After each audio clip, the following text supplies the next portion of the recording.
Alors, je suis toujours en compagnie de François Jourde. Et moi, toujours Christophe. Voilà, toujours dans l'idée de de développer la pensée profonde. Apprentissage profond, oui. On va parler de un des 4C, la série des 4C, le travail collaboratif. Alors, second C que nous traitons, le travail collaboratif, il n'y a pas d'ordre de... Ouais. Il n'y a pas d'ordre de préséance entre des hiérarchies, entre nos C. Là, hein, ils viennent, on les prend dans cet ordre-là. Alors, la collaboration,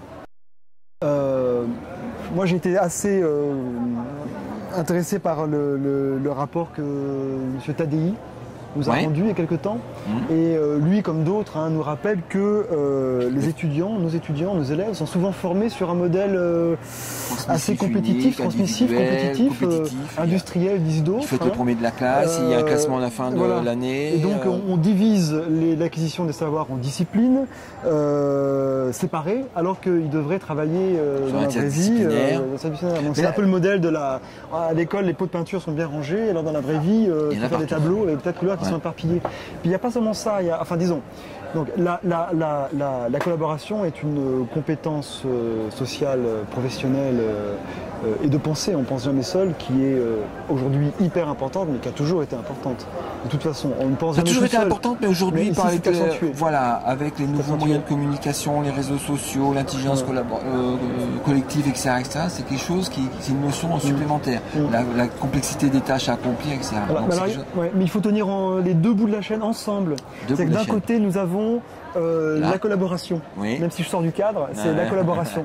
Nous avons la collaboration ici.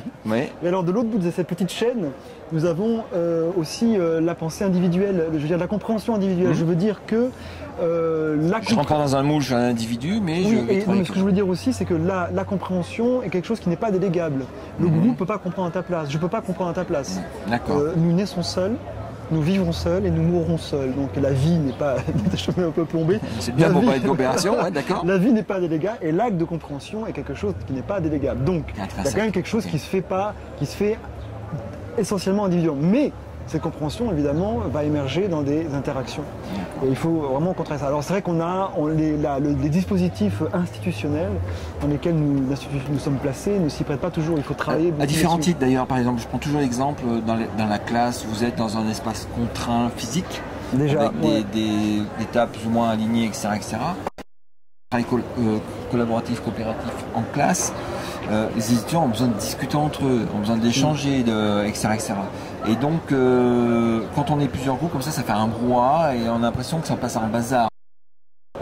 On a un peu de mal à mettre ça en place, en présentiel, dans des espaces, parce qu'on a donné une seule classe pour travailler. On en aurait plusieurs, on pourrait le faire. On aurait des grands espaces, on pourrait le faire. On pourrait sortir en dehors ou avoir des espaces aménagés un peu particuliers avec des tables. Ce serait plus facile. Clairement, mais là c'est un travail qui est mené par les nouveaux architectes, mais enfin tel que c'est... Mais bon, le bazar versus la cathédrale, c'est la métaphore. La coopération, elle doit être supervisée ou pas par l'enseignant? C'est important, c'est pas important? Instancié au moins. Il faut qu'il soit présent. Il faut qu'il soit présent. C'est important quand même. Moi, je pense que c'est important quand même à titre de... Comment dirais-je on est quand même dans un cadre scolaire, et donc on a quand même une expertise ici parce qu'on a l'habitude de ce qui fonctionne ou ce qui ne fonctionne pas.